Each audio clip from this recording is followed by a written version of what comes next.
Magandang araw mga kaibigan. Bigyan natin ng reaction opinion itong post ng Saints of Today. Tungkol ito sa panawagan ni Father Flavie Villanueva, yung pare na nagsamba ng plunder case laban kay BP Sara. Humihingi siya ng tulong o dasal sa mga faithful, taong bayan. Please continue to pray for me as I pray for all of you. Ramon Magsaysay Awardee Father Flavie Villanueva, SVD, issued a brief statement of gratitude and reflection through his official Facebook account following an outpouring of prayers and messages amid renewed public discussion about his past and his ongoing ministry. Yung renewed public discussion na yan is grabing batikos, binabatikos. Ang dami kong nakitang mga post na bumabatikos sa paring ito. Kaya ito, humingi siya ng dasal. The priest clarified that the support he received was not a defense of his person, but a reminder of his priestly vocation. He reiterated that he was ordained not to protect a reputation, but to accompany people, especially the poor, the suffering, and the forgotten. Addressing references to his past, Father Villanueva said it has never been hidden, stressing that his story is a testament to God's mercy and the possibility of redemption.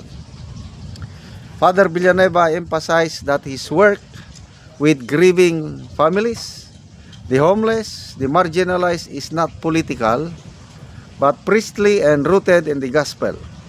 He acknowledged the truth and accountability can be uncomfortable, yet insisted that healing is incomplete without truth and that silence in the face of suffering is not neutrality. Concluding his message, he expressed gratitude to those who stand with him through compassion and conscience, and asked for continued prayers as he assured the faithful of his own prayers, urging all to remain committed to truth, mercy, and human dignity during the Advent season. So ito yung exact word niya. Please continue to pray for me as I pray for all of you, and may we never grow tired of choosing truth, mercy, and human dignity, especially when it cost us something. So, una, positive muna tayo. Kapuri-puri ang ginagawa ng paring ito sa pagtulong sa mga mahirap. Agree ako sa kanya na it's a priestly. Ganyan talaga ang trabaho ng mga pare, magtulong sa mga nangangailangan. At yung pagkatanggap niya ng Ramon Magsaysay Award is something na kapuri-puri, kahanga-hanga. So maganda na itutuloy ng paring ito ang kanyang ginagawa. But, ito lang yung but, apan. Yung pakikisaw-saw sa politika, okay naman yan kung patas lang.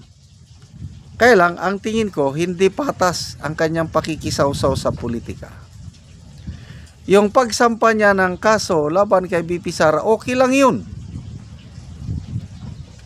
Managot ang dapat managot. Sampahan ng kaso, but, ano na yung but? Nakikita niya yung alleged na plunder ni BP Sara sa kanyang confidential funds. Nagbubulag-bulagan naman si Father Villanueva sa billions and even trillions na ninanakaw through flood control projects at iba pang kapalpakan ng administrasyong ito. Meron ba siyang ginawa? Meron ba siyang pagkundina? I'm sorry, wala akong alam. Ang alam ko lang na ginawa niya itong pangungontra sa mga Duterte. Talagang diehard Duterte hater siya. Okay yun. Kamuhian, labanan ang mga korap. Kailang sino bang mas korap? Si BP Sara o ang Marcos administration na trillions na ang nalulustay sa kaban ng bayan? Yan ang tanong. Sabi niya, hindi ito politiko. Yung ginawa nilang pagsampa ng kaso ay disagree. Ulitin ko ha, sinasaluduhan ko ang paring ito sa ginagawa niyang pagtulong sa mahirap. Kaya lang,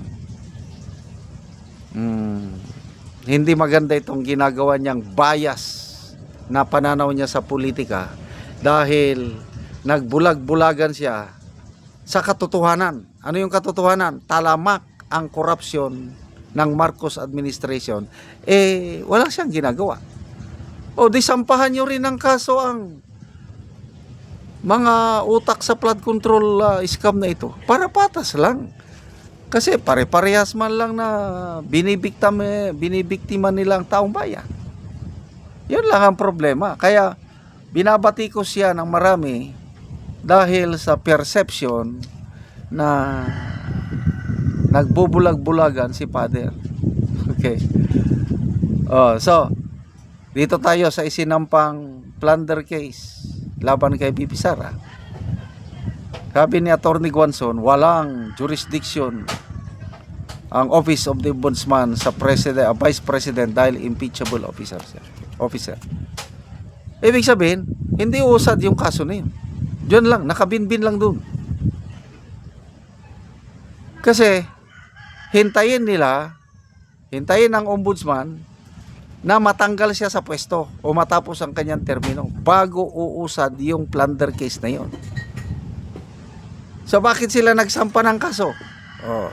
Political noise.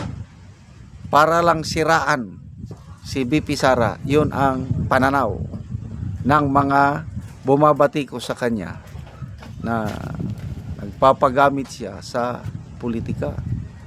Ulitin ko, maganda yung ginagawa ni Father Villanueva, pagtulong sa mga nangangailangan. At kapuri-puri, kahanga-hanga yung pagtanggap niya ng Ramon Magsaysay Award for 2025 dahil mahirap kunin na award yan. Piling-pili yung nabibigyan ng award. Salamat mga kaibigan sa inyong pagsubaybay sa ating channel. Nakakatulong kayo ng malaki sa tribong Talandig na Bukidnon dahil ang sweldo natin sa channel na ito is pantulong sa tribo. Namimigay tayo ng libreng yero at pako para makapagpatayo sila ng mas maayos na tahanan. Panoorin nyo ang video na ito. Hello mga ka-viewers, live ta karon, mao ni ang matabangan atugsin si Kuya. Salamat tayo. Salamat tayo. Tayo na wag asin.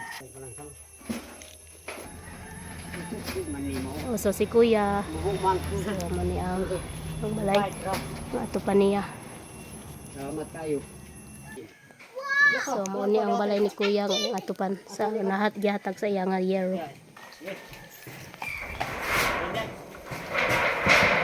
So nagagatog na gid si Kuya. So mao ni ang balay ni Kuya ngayon gipatindog. Natagaan man siya gyero. So mo na nga yung gitaod na. So ako man nagit si Kuya. So nindot na gid yung balay.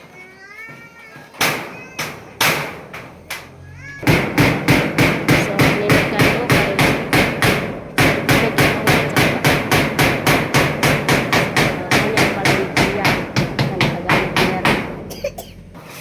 karon na humanagyod ang balay ni Kuya so nindot na kaayo kay na humanag-atop ang gihatag sa iya nga yero, plinsen, pako ug lansang nakataon na gid niya so nindot kayo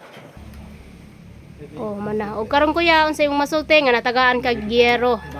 Ay, pasalamat gid mi sa kuan naghatag og sin kay nakahuman gid mi kuan. Salamat gid sa Ginoo sa nagtabang og kuan sin. So pila na imong edad Kuya? 49 na. Sa 49 na ka. So, na kay mga anak. Na ana. So, asa imong mga anak Kuya?